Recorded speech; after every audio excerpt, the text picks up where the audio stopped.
Wednesday morning, you know what to do. Tune into the podcast just for a few.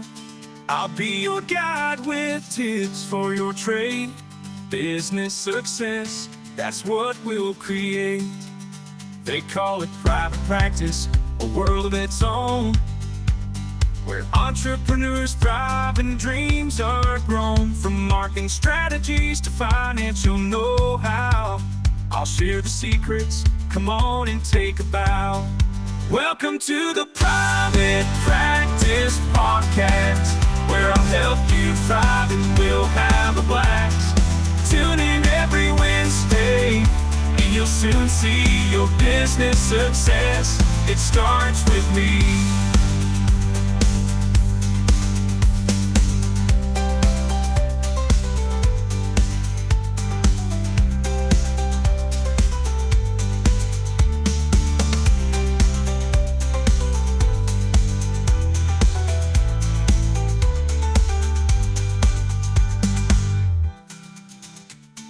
Good morning, everybody, and welcome to another episode of the Private Practice Podcast. Of course, as always, so pleased that you're here.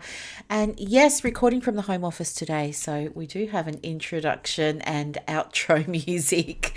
Okay, so I'm just going to dive right in because these Wednesday episodes are bite-sized episodes full of actionable steps that you can take today to see better results in your private practice. And what I would like to share with you is a process that I'm using in my business. I've been using it for a while now, and I find that it really helps me so much, especially with my ADHD brain. I just find it so difficult sometimes to focus. I don't know if this sounds like you or not, or if I'm the only one, but if you had a look at my computer screen, you would see there are about 27 tabs open on my Chrome, and behind that I've got, my GarageBand and my notes and my PDF viewer and all the things.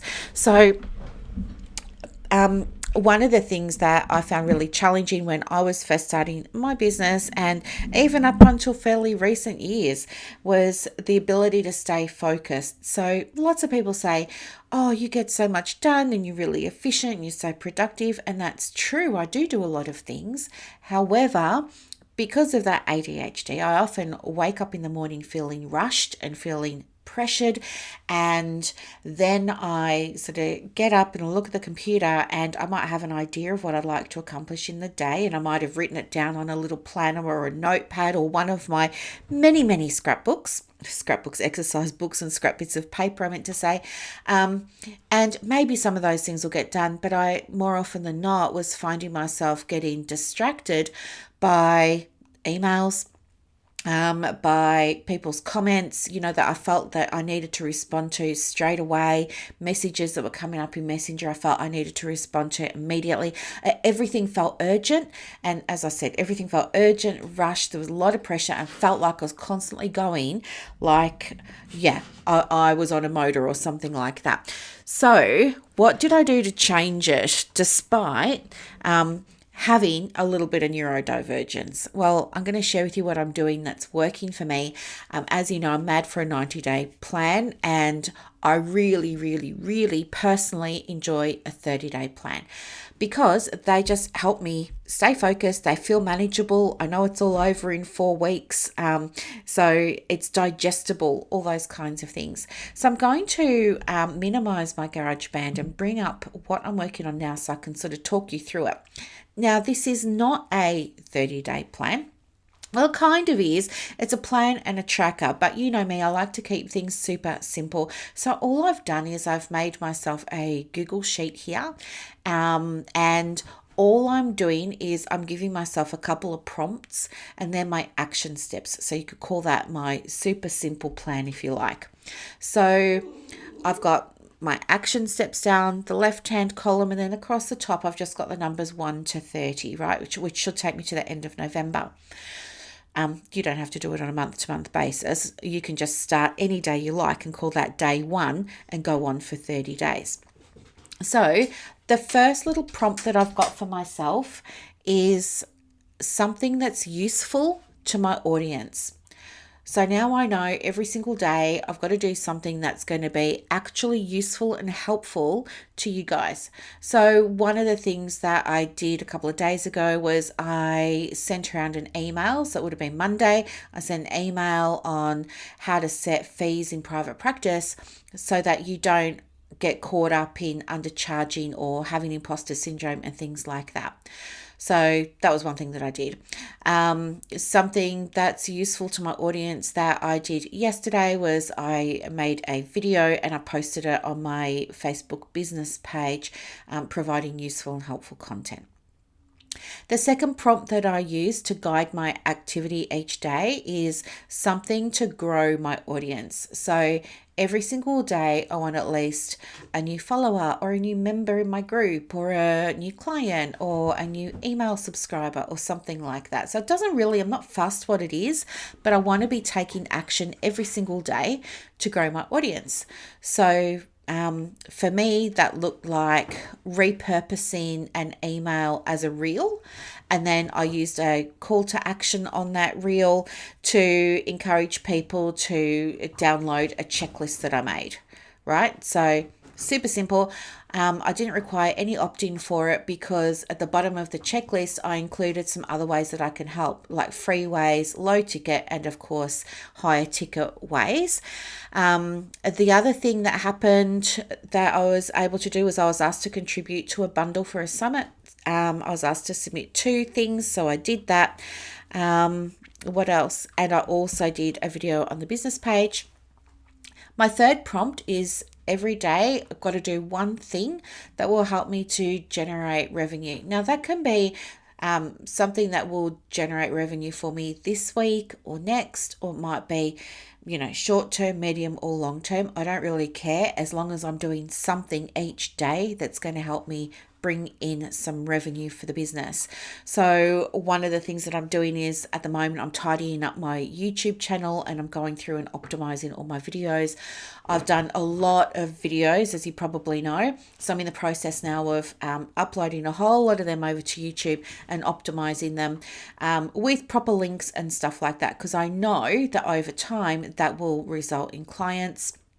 The other thing that I did one day to generate revenue was I followed up with people who had outstanding invoices, for example. So they never have to be big things. They can be short things.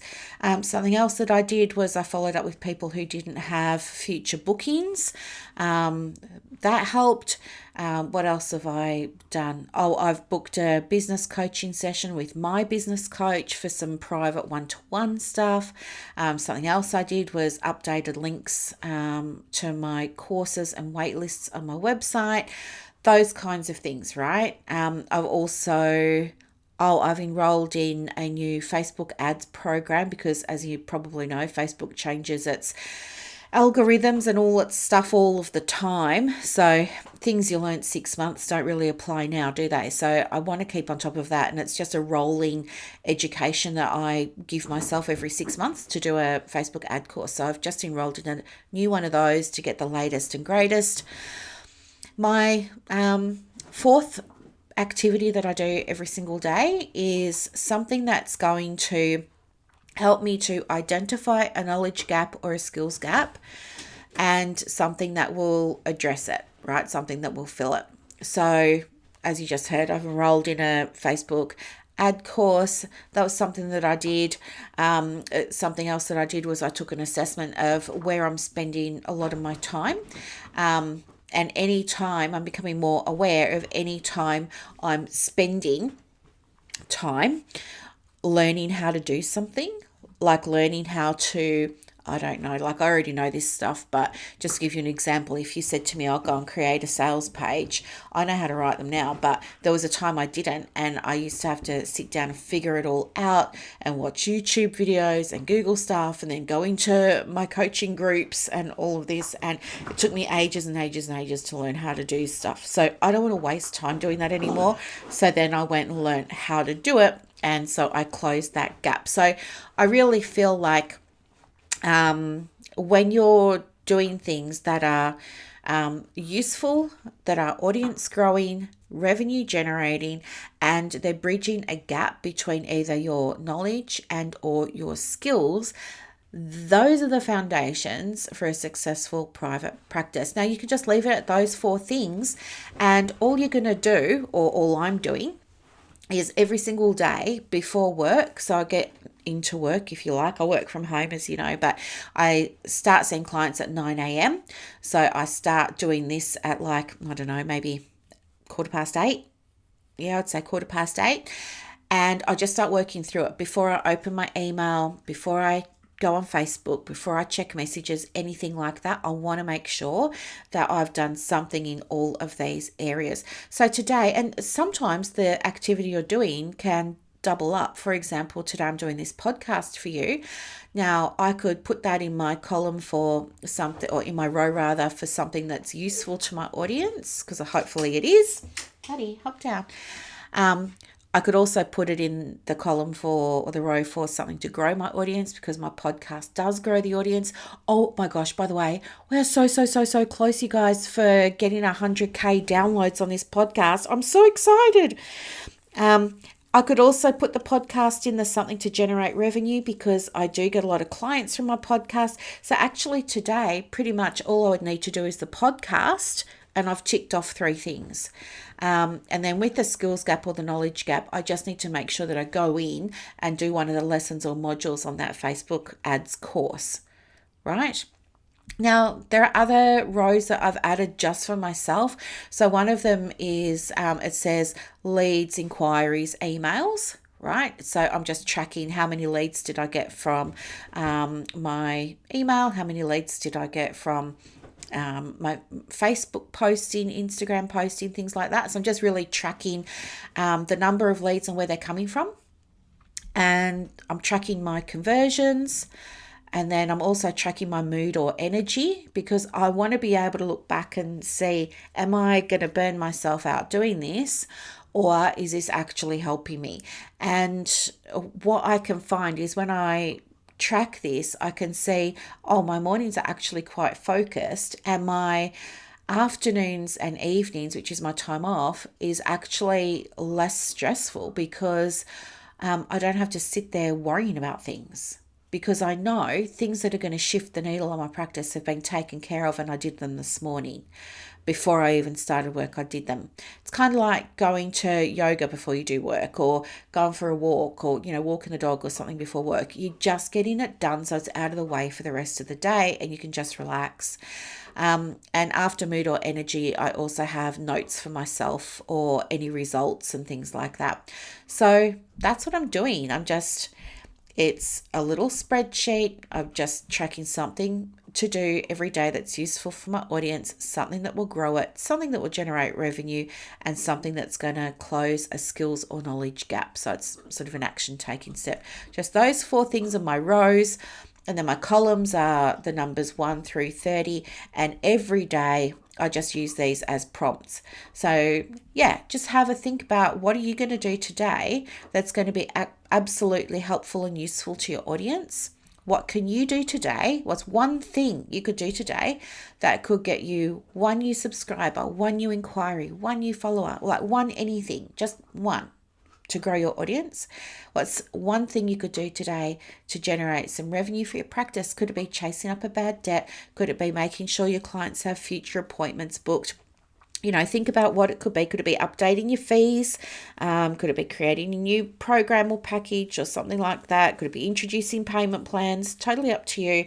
And then where's the skills or knowledge gap? And the easiest way to figure that out, if you don't know, is just by looking at what's causing you the most stress in your business, and what activities are you spending the most amount of time on. Like, where are you stretching yourself? Where's that learning curve? That's a great indication of a skills gap or a knowledge gap. And then you know exactly what you need to focus on. Okay. And if you want help with any of this, of course, let me know. One of the things that I'm super excited to share with you as well is something that I've put together called Practice Momentum. So Practice Momentum is a 12-month program, and it's for private practice clients. So It's going to help you start, grow, and scale your private practice. We're going to be meeting once a month. This is especially for therapists from all professions. So occupational therapists, play therapists, counselors, social workers, psychs, everybody's welcome, who want to really elevate the practice in 2025. So if that sounds like you and you're ready to take the next step, I'm really, really, really excited to share this with you. So yeah, as I said, it's called Practice Momentum. It's a 12-month group coaching program. And in the program, it's going to be you and 4 other people. So just a very small group of fellow therapists. You're going to get personalized guidance in 90-minute coaching sessions each month. Plus, you're going to have access to a private enclosed forum with me where you can connect with me and the peers in our little group of 5 or 6 for immediate support and resources along the way. So there are, you've got the option of either coming along on a Monday at midday Melbourne time, or you can come along on Wednesdays at 9 a.m. If you want some more information about it, let me know. Just shoot me an email, support@brooklynstorme.com, and I'll be more than happy to send you some details. It is by invitation only, so you do need to apply. So yeah, I will also send you an application form. All the applications will be assessed, and then once they're assessed, I will absolutely let you know how your application progressed. There's also founding members discount, and there's also early member if you miss out on the founding member. So yeah, that's it basically. I cannot wait. I haven't officially launched it yet. I'm still finishing off the sales page and things like that. But honestly, I'm ready to go. If you're ready to go, I'm ready to go.